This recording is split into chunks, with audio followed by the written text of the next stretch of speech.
Nah, saya mau ngajak lagi nih Bu Hani, ayo merapat lagi. Karena pertanyaan berikut ini saya yakin Bu Hani juga pengen banget. Ini lagi-lagi soal lemak gitu kan. Kalau tadi Bu Hani sempat mengatakan kalau wah ini kok lebar lagi gitu kan.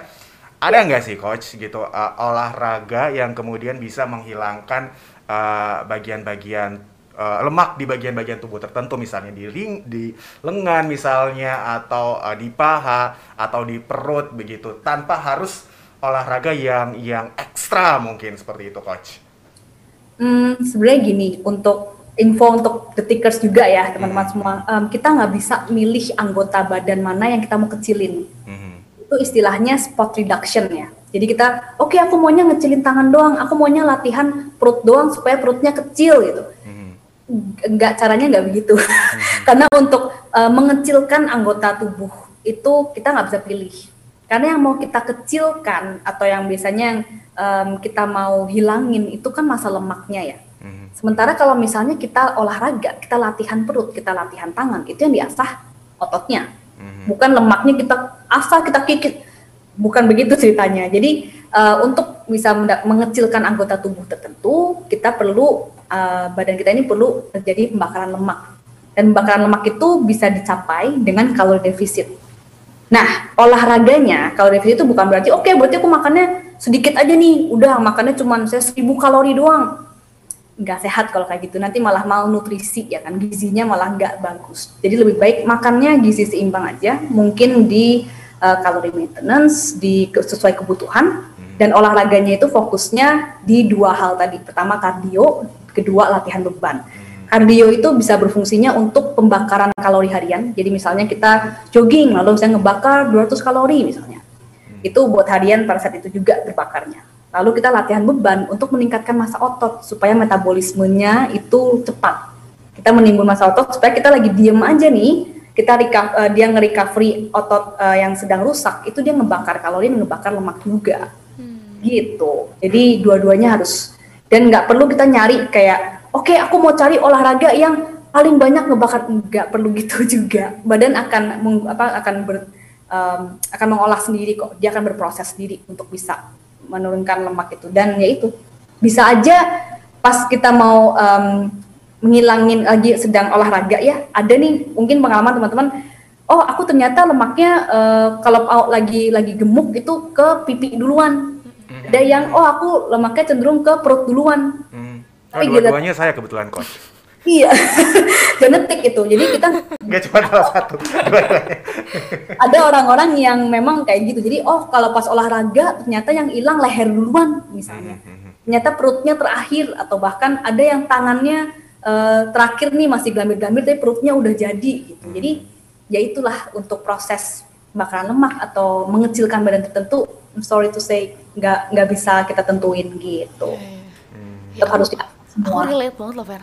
Oh ya? Aku relate banget Coach, karena aku bener-bener yang tadi disebutin sama Coach Regina, karena aku chubby kalau nambah berat badan. Mungkin di orang lain sekilas kayak enggak kelihatan makin gemuk atau gimana, tapi aku merasa kalau aku selfie itu perubahannya di pipi. Bener banget, tapi aku terjawab nih sama Coach Regina ya, aku seperti teluruskan bahwa itu mungkin terjadi, bahwa itu valid kalau aku merasa pipi aku lebih chubby, mungkin memang begitu. Tapi ya namanya olahraga, nggak bisa spesifik juga aku melakukan olahraga buat ngecilin pipi. Dan mungkin ini jadi jawaban juga buat teman-teman yang minder mungkin, merasa lengannya kurang oke atau nggak percaya diri sama bagian tubuh tertentunya. Kalau mau olahraga mah ya olahraga aja gitu ya. Yes, betul.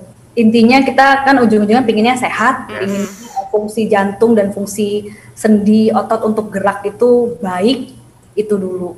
Bonus kalau emang turun berat badan, kalau emang tiba-tiba six pack, kalau tiba-tiba ototnya itu bisa. Tapi tetap kita fokusnya sekarang, apalagi sekarang ini pas sama pandemi ini, untuk ningkatin imun tubuh dan sehat dulu aja. Yes, betul sekali. Saya mau baca komentar dulu dari Facebook nih. Ada Aditya Pratama. Bersih-bersih rumah, nyapu dalam rumah, halaman, ngepel, itu juga olahraga kan? Waduh, bagus ya. Sebenarnya simple, kita aja yang ribet sholat juga olahraga kan? Wah, ini ide bagus nih. Gimana nih Coach? Apakah aktivitas sehari-hari kita di rumah ini juga bisa dikatakan juga berolahraga atau seperti apa nih Coach? Oke, kayaknya ini sekalian bisa nyambung ke kalori defisitnya sih. Jadi, bisa nyambung sih. Jadi kalau kita ada, kalau di apa ya, sistem energi itu ada kalori yang masuk dan ada kalori yang keluar ya. Nah, di kalori yang masuk tentu saja semua makanan yang kita konsumsi itu kalori yang masuk dulu tuh, energi yang masuk ke badan.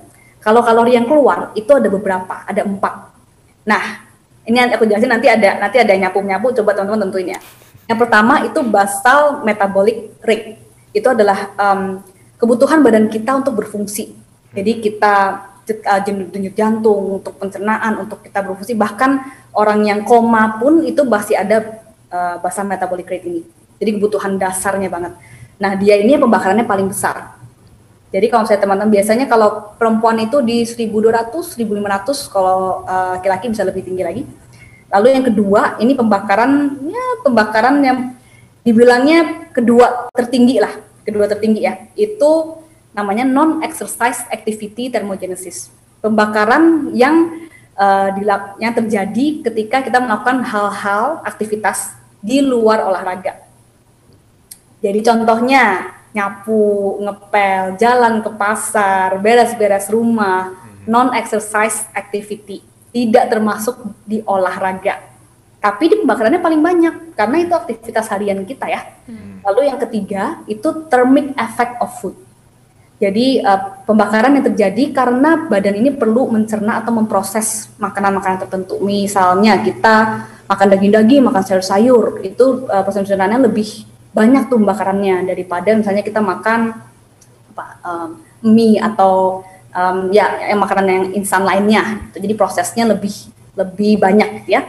Nah, yang terakhir itu malah exercise activity thermogenesis, malah olahraga tuh yang terakhir pembakarannya.